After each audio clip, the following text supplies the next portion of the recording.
Pangit, ang laki. Oo, nabubunggos niya si Chini. Tingin ko hindi si Chini ang malalakit ko eh. Malalaking piso. Ay, tinutukan niya. Nalipikon siya. Pero natumba. Baka sobrang tikon niya, no? Tutukain. Pero grabe namang naubos yung meat.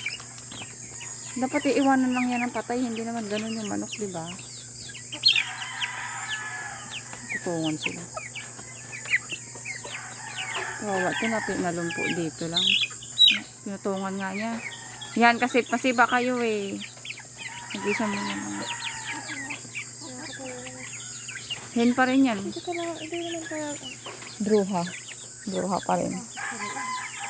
Ha? Pumasok sa loob. Kukunin mo sila. Ayusin mo. Na-check ko siya. Tingnan, ang liit nila. Tingnan dito. Natutuwa siya, sabi ni Budol. Tingnan mo si Piyoki. Parang maliit pa kay Adobo tingnan. Piyoki, abusive yung mga hen mo, kainis. Dami mong panot-panot dyan. Ang sarap ng